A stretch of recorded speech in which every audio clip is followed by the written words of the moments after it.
pessoal, sejam bem-vindos. Eu sou a Luana Campos e esse aqui é o Leituras da Lu. Hoje eu vou falar um pouquinho para vocês do livro A Insustentável Leveza do Ser, do Milan Kundera. Esse foi um livro escrito em 1984 e ele é um livro bem conhecido, bem famoso em todos os grupos de livros que eu já participei. Esse é um livro sempre muito indicado. Então ele tem um pouco de ame ou odeio, né? Então tem quem goste muito e quem gosta nada. Então, queria compartilhar um pouco com vocês hoje as minhas percepções sobre esse livro. Bom, e a primeira coisa que eu acho super interessante de saber desse livro é que ele foi escrito pensando lá no ano de 1968, Primavera de Praga, né, na Tchecoslováquia.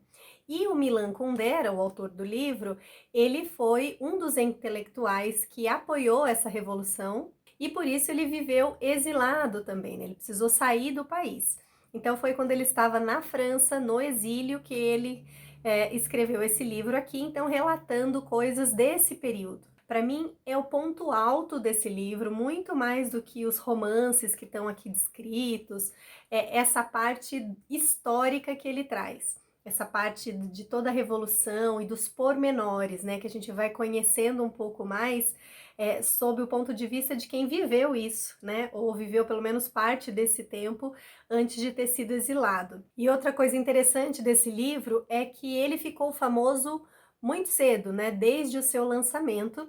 Então, 3 anos depois do lançamento do livro, já veio o filme que trata da mesma história, né? E, de novo, tem pessoas que adoram, tem pessoas que detestam.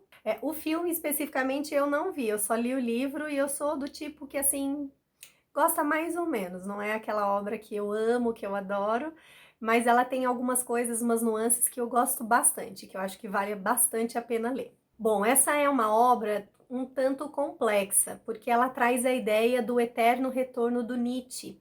Então, ela é uma obra que ela repete muito as mesmas cenas sob diferentes perspectivas, né? Como que ouvir diferentes pontos de vista. Então, ela não é uma escrita muito linear no tempo. Então, se a gente não estiver muito atento, a gente se perde um pouco ali nos acontecimentos. Então, essa é uma primeira sugestão.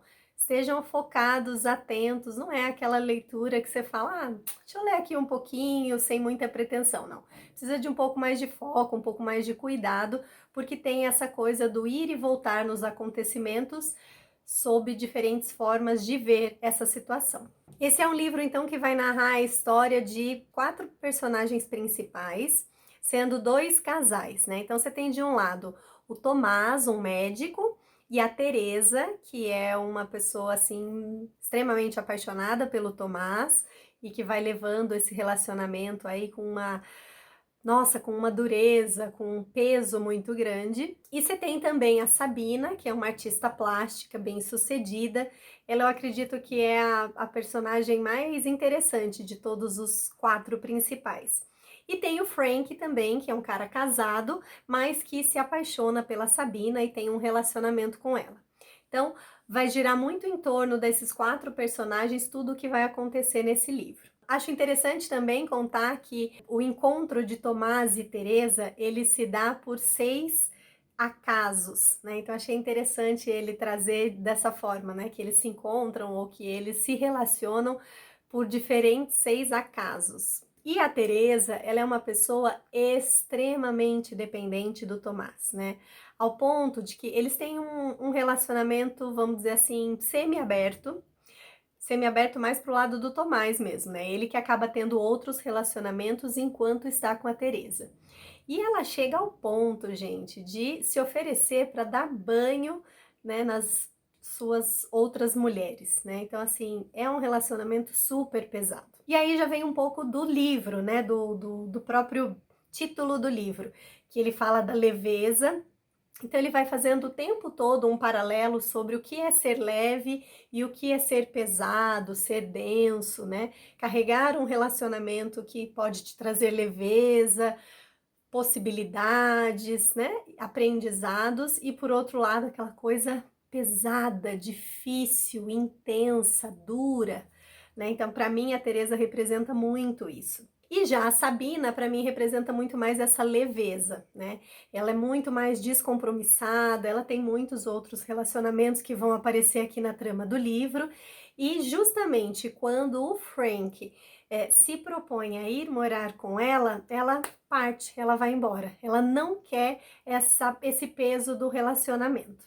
Certo ou errado, é assim que o autor coloca esse diferente contexto. Acho que uma outra coisa super importante do livro é que ele é um livro bastante erótico. Então, assim, ele não é um livro recomendado para menores de 18 anos, porque ele trata, assim, do amor, ele trata muito de questões filosóficas, mas ele também tem um erotismo bem pesado. Então, assim, se você tem menos de 18 anos, espera um pouquinho para ler esse livro, até para que você aproveite um pouco mais. E um outro recorte que eu acho bárbaro desse livro, né? Então, como eu falei, ele retrata o ano de 1968, que ele é quase que um ano místico, né, gente? Teve uma série de eventos, de movimentos importantes no mundo inteiro nesse ano.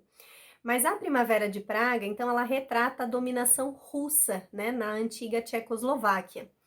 E uma das coisas que aquela população local faz, como forma de se proteger desses invasores, é tirar o nome das ruas, os nomes que a gente encontra nessas plaquinhas, sabe? Então eles tiram todos, né, essas plaquinhas, numa forma dos soldados russos não saberem onde eles estão, né, não conseguirem se localizar. E que no começo dá bastante certo, mas a gente vai vendo que com o tempo aquilo é uma forma até desse povo perder a sua identidade, porque nem mesmo as pessoas que ali moraram por muito e muito tempo não se lembram mais como aquelas ruas se chamavam antigamente. Então, aquelas ruas são renomeadas de acordo com nomes russos, principalmente nomes de militares russos, e as pessoas que ali moravam antes, a população local, vai perdendo essa referência, né? Vai se esquecendo de como essas ruas se chamavam antes da dominação russa. Achei bem interessante isso, né? Que sutileza, que coisa que parece ser pequena, mas que mostra muito do lugar onde a gente vive. Né, os nomes das ruas, os sobrenomes, né? Tem sempre um histórico nisso, né? São sempre pessoas tidas politicamente ou importantes ou artistas, né? Isso fala muito de um povo. Uma outra discussão que o Milan Kundera traz para essa obra dele é em relação a esses militares que dominaram a Tchecoslováquia, esses russos, então, né? Então, ele traz uma questão de que eles não eram exatamente assassinos, mas eles eram entusiastas de uma ideia, né? Então, ele vai discutindo um pouco aqui, ele traz essa nuance de o fato da pessoa não saber a que ela de fato está prestando, né?